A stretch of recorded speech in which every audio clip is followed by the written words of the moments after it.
இன்றே டவுன்லோட் செய்து உங்கள் ஃபேவரட் ஷோக்களை என்ஜாய் பண்ணுங்க.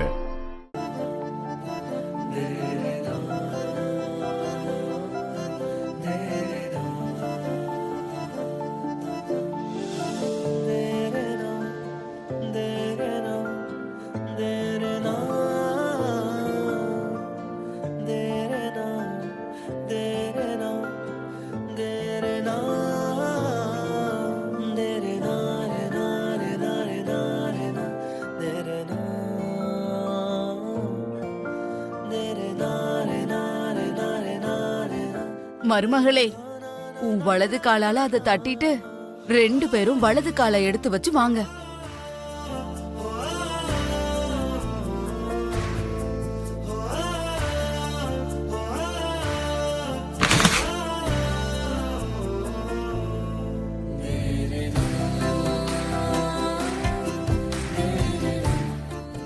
வாமா. சம்பந்தி வந்து உட்காருங்க.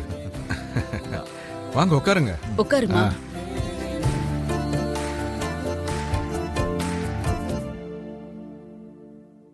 அப்பாடா, மகாலட்சுமி மாதிரியா மருமக நான் நினைச்ச மாதிரியே கொஞ்சம் முன்ன பின்ன ஆனாலும் வீட்டுக்குள்ள காலை வச்சுட்டா.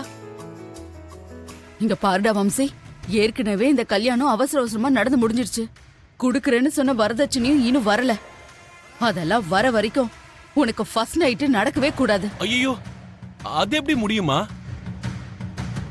அது ரொம்ப கஷ்டமாச்சே. என்னடா கஷ்டம்? போட்டுன்னு வச்சுக்க. அது மேனேஜ் பண்ண கஷ்டமா இருக்கும்னு சொன்னேன். அத்தை மாமா கிட்ட இந்த புனிதமான விஷயத்தை எப்படி சொல்லி நிறுத்துவீங்க சொல்லுங்க? அவங்களுக்கு சந்தேகம் வராதா?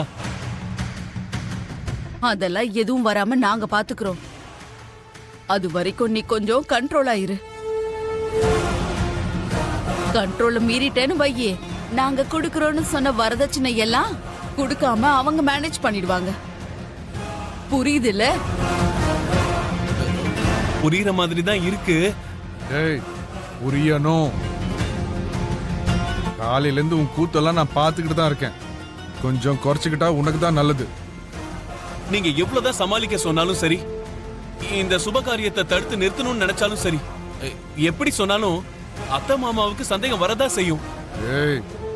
காஃபி ரெடி ஆகுற வரைக்கும் கொஞ்சம் பொறு. நாங்க என்ன சொல்றோமோ அதை மட்டும் செய்.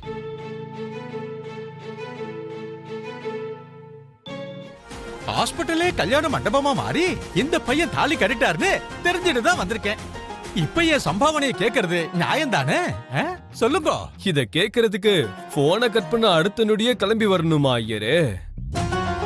கேட்டிருந்த ஆன்ட்டியோ அங்கிளோ யாரோ ஒருத்தர் போன்லயே அனுப்பியிருப்பாங்கல்ல உங்களுக்கு வர வேண்டியத. அது வந்து தம்பி, நாங்க முகூர்த்த நேரம் கேட்டது இந்த ஐயர்கிட்ட இல்ல, பெரிய ஐயர்கிட்ட கேட்டோம். பெரிய ஐயரா?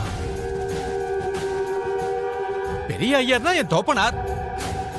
அவரு போய் 10 வருஷம் ஆறுதே. அவருக்கு போன்ல டச்ல இருக்காரா என்ன? இது எப்படி நடக்கும்? இங்க பாருங்க ஐயரு, பெரிய ஐயர்னு சொன்னது உங்க அப்பாவே இல்லங்க, அந்த ஐயர் பேரே பெரிய ஐயர் தான். ஆமா ஆமா, அநியாயம், அக்கிரமம். காலம் காலமா உங்க வம்சத்துக்காரா எங்க வம்சத்துக்காரா கிட்டதான் எல்லா வித முகூர்த்தனாலையும் குறிச்சுண்டு எங்களுக்கு சம்பாவனைய கொடுத்துட்டு இருக்கா. இன்னைக்கு இந்த ஒரு கல்யாண சம்பாவனை நிறுத்துறதுக்கு யாரோ ஊர் பேர் தெரியாத பெரிய ஐயர் தேடி போறல. இங்க பாருங்க, நடந்தது நடந்துருச்சு. இந்த நேரத்துல உங்க மனசை கஷ்டப்படுத்த நான் விரும்பல. உங்களுக்கு எவ்வளவு கொடுக்கணுமோ சொல்லுங்க, நான் கொடுக்கறேன். 10,000 ரூபாய்க்கு பேசியிருந்தேன். 1000 ரூபாய் அட்வான்ஸ் வாங்கினேன். அதெல்லாம் போக 20,000 வாங்கிக்கோங்க.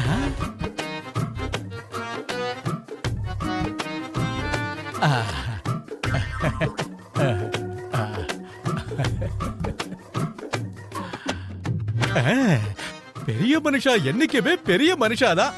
அவ எப்படி இருப்பாருன்னு இவரை பார்த்து நீங்க கத்துக்கோங்க.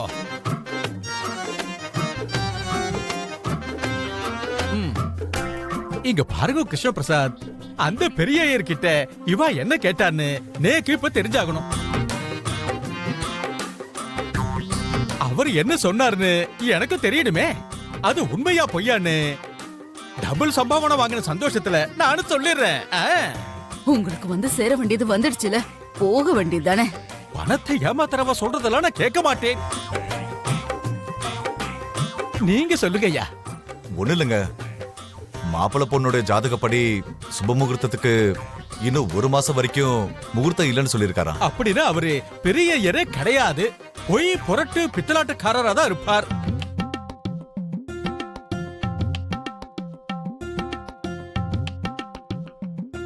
இந்த மாசம் அமோகமான மாசம். முகூர்த்த நாள் இல்லாம இருக்குமா? இருக்கும், நானே பார்த்து சொல்லிடுறேன்.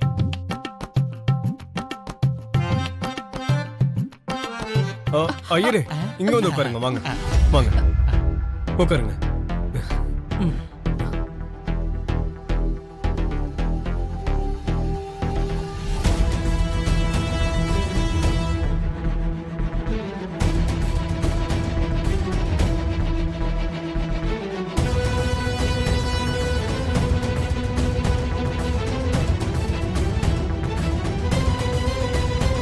பொண்ணு பையன் 2 பேர் ஜாதகப்படி நாளைக்கு ராத்திரி 10 மணி 10 நிமிஷத்துக்கு அமோகமான முகூர்த்தம் இருக்கு.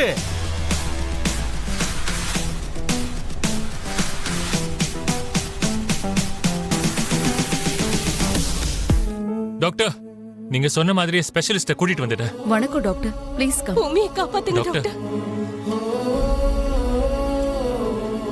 உங்களை தான் முழுசா நம்பியிருக்கேன். என் பொண்ண எப்படியாவது காப்பாத்திருங்க டாக்டர், ப்ளீஸ். முதல்ல நான் பேஷண்ட்டை பார்க்குறேன். என்னாலான முயற்சியை கண்டிப்பா பண்றேன். Thank you doctor, thank you.